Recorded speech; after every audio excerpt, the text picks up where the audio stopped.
जो छोटी बातें होती हैं कि आप कहें कि देखकर चीनियों को भारतीय डर गए, तो भारतीय कभी किसी से डरे नहीं। इतने जिहादी भेज भेज के थोड़ा तो अनुमान लग गया होगा, और आप भी तो थोड़े बहुत भारतीय हो, इतना डरना कब से सीख गए? चीनियों से डरना बंद कीजिए, पाकिस्तान को जहालत से बाहर निकालिए, आतंकवाद से बाहर निकालिए। यही पाकिस्तान के लिए अच्छा है और इस पूरे क्षेत्र के लिए अच्छा होगा।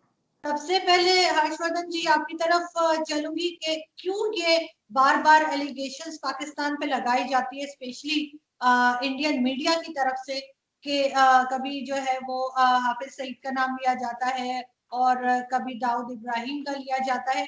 पूरी कोशिश है कि पाकिस्तान को ब्लैकलिस्ट में धकेल दिया जाए, क्यों? लंबी लिस्ट है, और मैं ये कह रहा हूं कि पाकिस्तान को जरा ठहर कर सोचने का वक्त है। एफएटीएफ में भारत उसके खिलाफ मामला लेकर नहीं गया था। एफएटीएफ में जो यूनाइटेड नेशंस की जो कमेटी है, जो सिक्योरिटी कमेटी है, जो आर्थिक मामलों पर प्रतिबंध लगाने से पहले देखती है कि क्या वहां आतंकवादी गतिविधियां, क्या ऐसी जगह से फाइनेंसिंग हो रही है जो सोवरेनिटी को नुकसान पहुंचाती है, जो पीस को नुकसान पहुंचाती है और जो पूरे रीजन में खतरा पैदा करती है।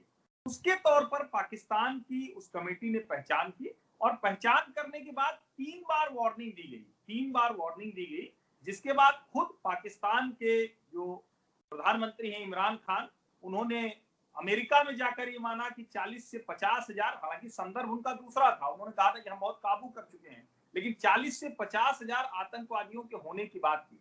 अभी ये चाइनीज वायरस की वजह से इस कोविड के समय में वो एफएटीएफ की बैठक एक बार टल गई, दूसरी बार वर्चुअली हुई, और फिर पाकिस्तान को चेतावनी दी गई कि क्या आपने उनको खत्म किया, उनके फाइनेंसेस काटे। और जो सबसे ज्यादा चौंकाने वाली बात है, मैं अगर गलत हूं तो उसमें कमर चीमा साहब मुझे दुरुस्त करेंगे, पाकिस्तान ने आतंकवादियों की सूची छोटी करने के लिए ढेर सारे नाम उसमें से हटा दिए। 3900 के आसपास नाम पाकिस्तान ने आतंकवादियों के हटा दिए, जबकि अभी भी वो वही एक्टिव हैं, अभी भी वो वही काम कर रहे हैं। लेकिन सबसे बड़ा सवाल वही है कि एफएटीएफ में भारत क्या कह रहा है, भारतीय मीडिया क्या कह रहा है, शायद इसका बहुत फर्क नहीं पड़ेगा। जो खुद, और एक चीज और जानना जरूरी है कि आपका जो दोस्त देश है, हालांकि मैं मानता नहीं हूं चाइना आपका दोस्त है नहीं, जो आपका दोस्त देश है उसी की चेयरमैनशिप है अभी एफएटीएफ की उस कमेटी की। ये बहुत जरूरी जानकारी, इसको पाकिस्तान के लोगों को जानना चाहिए। और उसके बाद पाकिस्तान ग्रे लिस्ट में आता है, अब ब्लैक लिस्ट होने की तरफ में है। इसमें भारतीय मीडिया या भारत के लोगों का कोई योगदान नहीं है, पाकिस्तान में बैठे आतंकवादियों का योगदान है, उस पर काबू करना चाहिए। पाकिस्तान के लिए भी वो अच्छा है, भारत के लिए और इस पूरे रीजन के लिए तो अच्छा है ही। इंटरनेशनली भारत का क्लाउड ज्यादा था, पाकिस्तान क्या था कि पाकिस्तान इस चीज में नटोरियस रहा है। हमने वहां पे जहादी भी भेजे। अच्छा, एक वक्त था हमने वहां तालिबान बनाए अफगानिस्तान में, तो हुआ यूं कि जो हमारे था, जो अफगानिस्तान में तालिबान भेजना और कश्मीर में मुजाहिदीन भेजना, इसको इन्होंने नथी कर दिया जी। देखें, ये तो पूरी दुनिया में दहशतगर्द भेजते हैं। अच्छा, अब वही ये तालिबान है हर्ष भाई, जिनको हमने अमेरिका के पैसे से बनाया। हकीकत है, ये को मैं नई कहानी नहीं सुना रहा, मैं आपको लिंक ड्रॉ कर रहा हूं ताकि आपके व्यूअर्स को समझ आ जाए।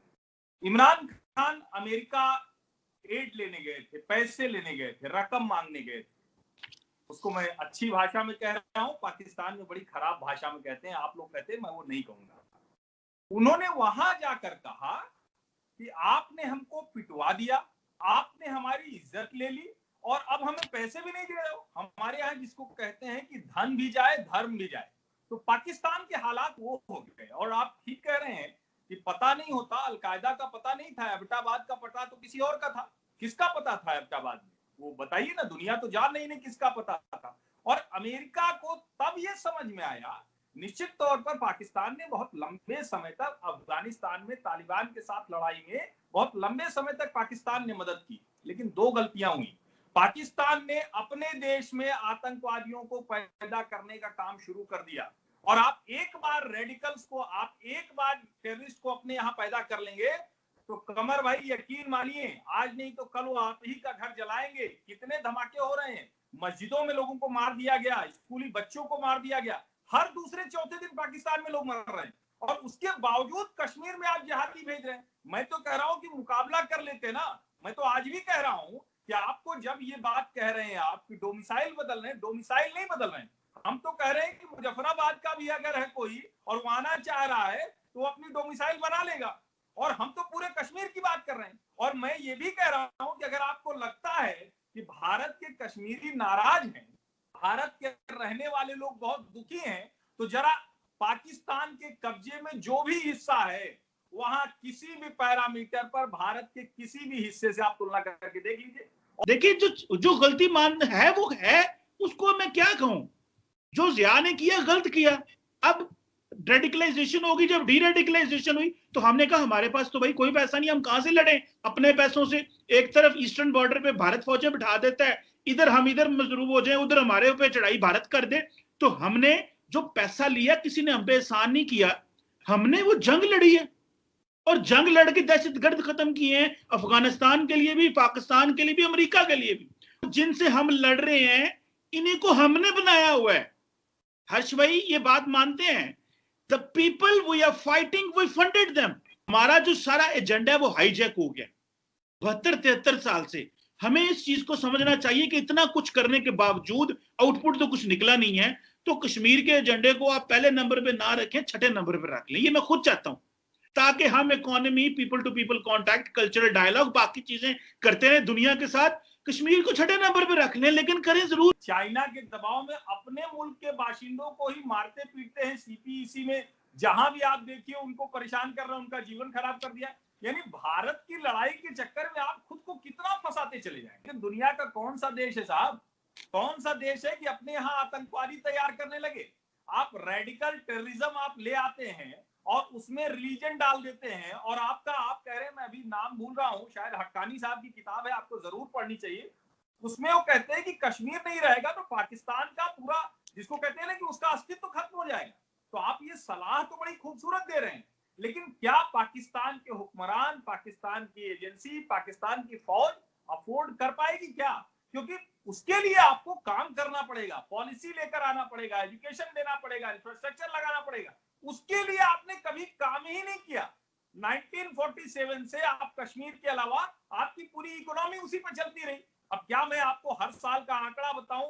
ट्रंप साहब आए तो रोक दिया तो आप नाराज हो गए, तो आप सीपीईसी में गिरवी रख दिया। और ऐसा गिरवी रख दिया कि सीपीईसी के सारे प्रोजेक्ट 6 टाइम्स कॉस्टली हो गए, 6 गुना। ये आपकी अपनी रिपोर्ट है, जो इकोनॉमिक रिपोर्ट आई है उसका स्टैटिस्टिक्स कहता है कि 6 गुना महंगा हो गया। और सिर्फ महंगा नहीं हुआ है, आपके फौज के अफसरों ने कंपनी बनाकर उसमें भ्रष्टाचार कर लिया, करप्शन कर लिया। तो आप सोचिए कि वो क्यों आपको सही रास्ते पर जाने देंगे। तो असली समस्या की तरफ जाएंगे तब तो छठवें नंबर पे जाएगा कश्मीर, क्योंकि इसी से तो सारी की सारी एक तरह से कहें कि पूरा मुल्क इस पर चल रहा है।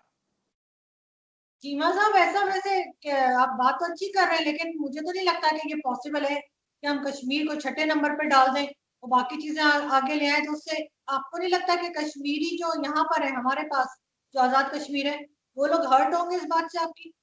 70,000 दहशत गर्दी की जंग में जाने हमने गंवाई, 120 अरब डॉलर का इंफ्रास्ट्रक्चर हमारा टूट गया, और इल्जाम भी हम पे। इसका वजह पता है क्या है? इसकी वजह यह है कि हमसे पर्सपेक्टिव ही नहीं बना, हमसे नैरेटिव ही नहीं बना। मैं तो पता नहीं कब से पीट रहा हूं, बंदे भी हमारे मरे, यहां पे हमारे खिलाफ ही सारा कुछ हो तो, और लेकिन हम दुनिया को बता नहीं सके, कसूर हमारा है। लेकिन अब हमें समझ आ गई है, 72-73 साल बाद समझ आ गई है कि इकोनॉमी, डेवलपमेंट, ग्रोथ, इंटीग्रेशन ये करेंगे। पाकिस्तान मुसलमानों के नाम पर दुनिया की बात करता है, ऑर्गेनाइजेशन ऑफ इस्लामिक कंट्रीज में कश्मीर पर हर दूसरे दिन तैयार रहता है। उइगर मुसलमानों पर आप बात क्यों नहीं कर पाते? पूर्वी तुर्किस्तान पर आप बात क्यों नहीं कर पाते? इतना डर किस बात का है भाई?